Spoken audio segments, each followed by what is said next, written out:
Now there's a range of different motorsports out there and they all have their own different styles of how they want to present the motorsport to you on TV. And I thought it'd be fun to check out their intro sequence, you know, the thing to really get you pumped up and rank them from best to worst. Effectively, we're doing a tier list. We're doing a tier list. So here is how we're going to rank it. We have got top tier, then we've got awesome, gets the job done, needs a re-edit, and finally Windows Movie Maker. If you get that, then you're in big trouble. Now as a reminder, these intro sequences are there to get you really excited, get you motivated and really pumped up to watch the races you're about to go. So bearing in mind with that, with all the ranking we're about to do. So let's start off with DTM.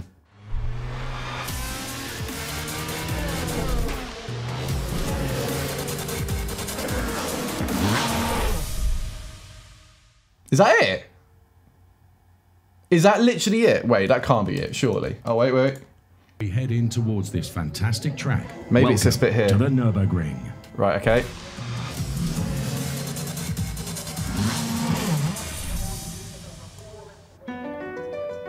That's it. That is really, that's it? I'm really surprised by that because this is how they display their grid. They've got all these animations going on with 3D cars and such.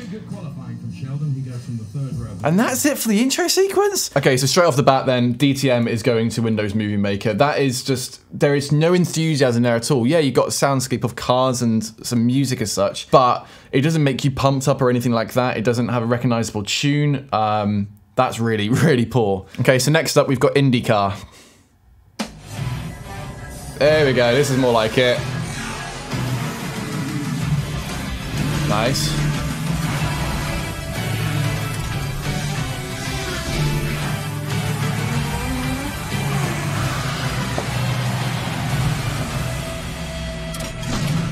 Nice. Cool, and then it transitions into wherever they're going. That's really decent. I really like that. I like the theme tune for that as well. I like the colorscape for it. I think they need to use more of their visor cam stuff because their visor cam shots are so mega. But, oh, that's a killer shot there. I must say that like IndyCar do have the best onboard cameras in any type of motorsport. They've got nose to tail, they've got the 360 camera on the roll hoop. You've got the visor cam, they were the original ones who started off and the quality from that looks incredible. And they're just absolutely kill it. And yeah, it's okay. The only thing for me that's not really working with this is that you don't have proper dynamic shots like here. Like there, it's just a bit of a wide shot. You feel you want to be part of the action a bit more. So this shot is great. This one's cool, but like you kind of want to jump into this. You want to kind of like start the clip like here, and here it's just kind of a low quality wide shot. If this was shot on like a cine camera and like a f1.4 lens or something, that could look pretty decent. But because it's just wide and it's just like a static shot. So for IndyCar then, yeah, there'll be things I would change and to improve it, but I think for now, yeah, awesome. It's a pretty decent place for it to go. So this next one is NASCAR. This feels a bit more like it. Is that Pitbull? Mr. Worldwide. Wait, hold on. I was just taking a piss there.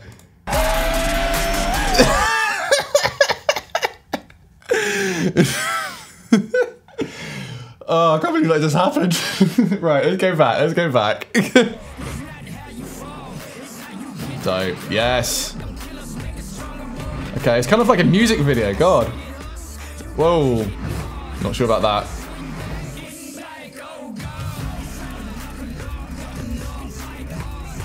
Oh wow, this is like a proper music video.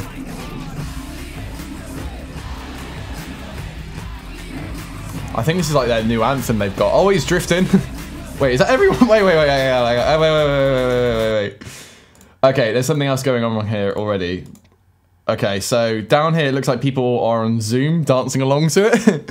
Fair. Up until this point it was good. Real quick off the bat though, not a fan of the fighting included here. I wouldn't be inclined to sort of show that stuff. That's very much a reactive thing. It shouldn't very much be like, oh, here's what you're gonna get. You're gonna see drivers fighting one another. Not a big fan of that. These are the shots I was talking about before with IndyCar, what they'd be needing. This is a great shot here, But I want to see this guy, I want to see this camera guy's shot, you know, the one who's getting the close-up of his face and stuff, not this wide-angle one with the fake blur and vignette around. I want to see this guy's shot in this, in the intro sequence. Likewise here, you got the exact same thing here. And there! See, that shot would have been sick, not this wide shot they've used. Yeah, there. This is very much like an anthem. Now, I actually think this works really well. Now, I don't watch NASCAR. However, I think this is very tailoring to what the environment is like there. So, with Formula 1, typically you go in there only to sort of see the main race and maybe like an F2 race or something like that. Whereas with NASCAR, you know, when you're going there, it's more the experience of, you know, you got the racing, but you also got the people there, you got the drinking, you got the barbecue, you got all this other stuff there. The shots they've used are awesome. Far greater than what Indycar would have done. I think if Indycar used the same sort of shot styles, that would make it top tier for me. And I think, yeah, I think it works great. I do like the fact they've got like an anthem, which I think NASCAR is quite known for, of doing their anthems. Wasn't a fan of the fighting included in the intro sequence. However, you know, some people will enjoy seeing that sort of stuff. But as again, it's not been sort of tailored to a worldwide audience, Mr. Worldwide audience. It's very much tailored to people in America. So I think for now, I'm just going to stick it in the awesome category because, I mean, it's awesome for the viewers for it, but however, I'm not a viewer for it. So next up is Super Formula, and the actual organisers themselves don't use intro sequences. However, one that we found with their Red Bull Motorsport partnership actually had one, so this is the one we're going to be critiquing. Honour, courage, loyalty. 3 demands of the ancient samurai code, 3 requirements needed inside a Super Formula race car.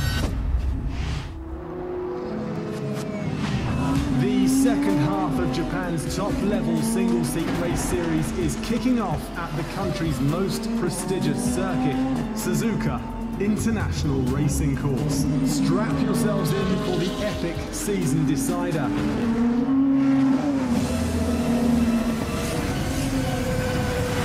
Yeah. This is Super Formula 2020.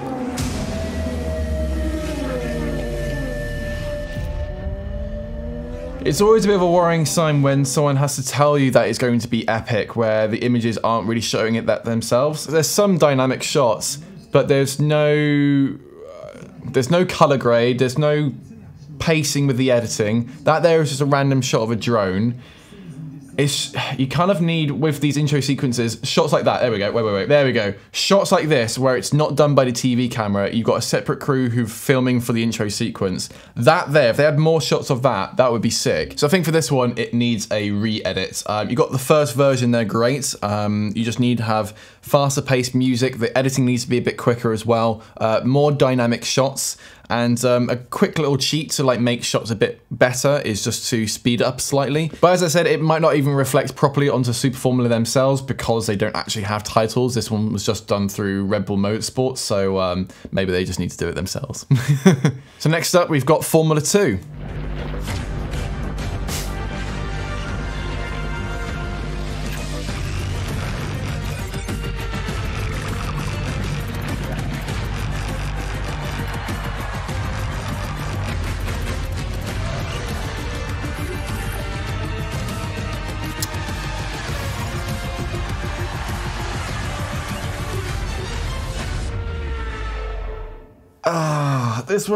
This one angers me. I have so many issues with this one because it's got the ingredients there to be great, but it's just missing the marks. So the first thing for me, you got this weird flaring thing going on, and effectively it's like that same flare you get in like Saving Private Ryan, you know, where it's got like the like whispers coming off, as it were, and it's like an effect which they've put across all of the drivers, and it's just you just don't need it. And this here for me is the most confusing part of oil going over the different car parts, because it seems to me someone's had the idea of, oh, oil, that's something that's used in cars, and car parts, let's have the oil blend between the two. And it just doesn't really make much sense. You've got oil going over the screen. If that was to happen, I'd be really concerned. It kind of seems like the aftermath after a crash or something. They then go on to this glass glossy section showing like the previous drivers who have now gone on to Formula 1, and they just stick on that a bit too long, and even the shot selection isn't great. So like here, for example, Lando doesn't look too happy really holding that trophy, and it's just a bit too reliant on it. And then it has this really quick cut of the actual drivers themselves. Yeah, you got the flare, you've got the driver number. I mean, the composition of this looks cool. If they got rid of the flare, got rid of this sort of random text and such, and had it on screen for a bit longer, and maybe a bit more of dynamic lighting, I think that would look pretty good. And then they're going back to the glass glossy shots here again. And this is a shot like I was talking about where what you need to have is like Alex Albon's properly cheering. You've got Charles Leclerc as well. Don't like this, Stars of Tomorrow. I think F2 should really try to like format itself being its own thing. I know some people might disagree with that, but I want it to have its own like right, rather than just being, oh, it's just a gateway to go into Formula 1. I think Formula 2 still should have its own rep of like being a decent championship. For just a quick comparison, this was their 2019 intro sequence. Oh, just, it's too much. Oh, it's either like filtered to hell or just a simple green screen. Like, what's this RGB split going on?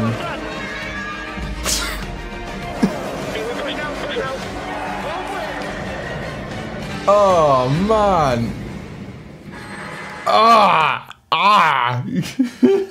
Yeah, the intro sequence is just so bad. It's drivers on a simple green screen, and then all the racing shots have been over-filtered. It's kind of like the opposite to the Super Formula intro we had, where Super Formula didn't have any effects added to it, whereas the F2 had every video plugin you could think of onto that. So if it was the 2019 version, I would say that would need a re-edit, or even Windows Movie Maker to that extent.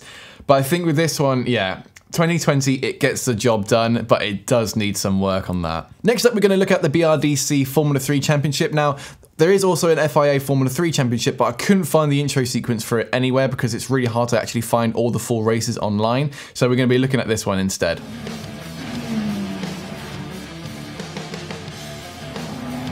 Nice. Billy Monga. Okay.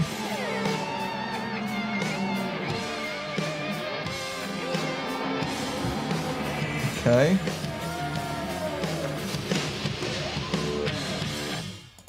Nice. Well, I think in terms of a series popularity compared to its production, I think this one's pretty high up there because obviously, British Formula 3 isn't like massively watched. I'm liking the shot selection. I don't think the music was that good for it. I think you could find something a bit more high tempo. So I think for this one, I'm going to put onto Gets the Job Done. I think it's really solid actually. I think the main note I have, which I think it goes for all these intro sequences, it just needs to be a bit quicker. I think the music choice needs to be a bit more upbeat, a bit more up tempo. The shot selection in there was great. Maybe a bit more dynamic ones with the drivers, but I think, yeah, really solid job. Now on to the big one.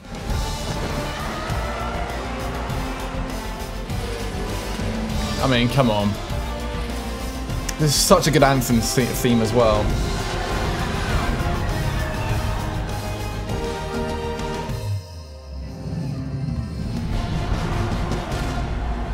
Yeah, come on. I mean, when you hear that anthem, it just gets you so excited. So I think Brian Taylor did an amazing job with the score with that one.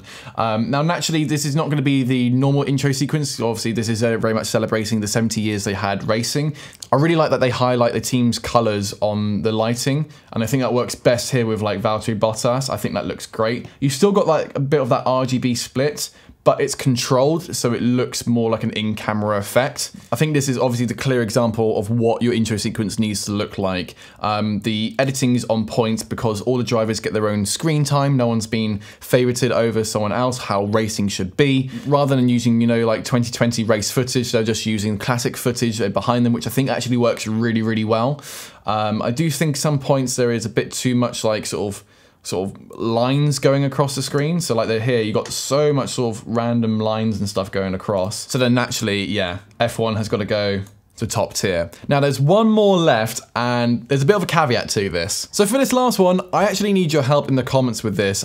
This is the Formula E intro sequence for 2020. This is what I actually created myself, and I need your help to let me know where it would go in the rankings. Now, please be very gentle with me in the comments, but we're going to watch it through together, and yeah, let me know what you think.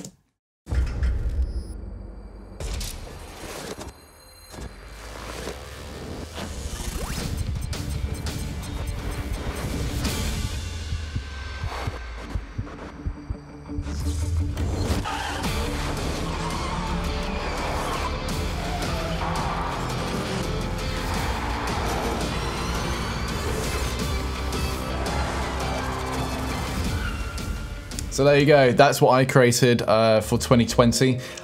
They've got a new intro sequence, I believe, for this year, which looks stellar. I didn't work on it, but it looks absolutely awesome. The only thing I will say, though, the only thing I will say about this, I did not want to do this of going through the different places we were going and racing and such. That was a request that came through. That's my only caveat with this, so that's the only thing I'll say. So where do you guys think it should go? Do you think top tier, awesome, gets the job done, needs a re-edit, or if you think it's really bad and Windows Movie Maker? But just as a reminder, these are my own opinions. They are not fact whatsoever. So if you've got any changes that you make to the tier list, then let me know down in the comments as well. But that's it for this video. I hope you did enjoy it. If you did, then make sure to click the like button down below. If you want to watch some more videos of mine, you can do so by clicking over there on the left-hand side. And if you're new here, then make sure to click subscribe. But thanks very much for watching, and I'll see you next time.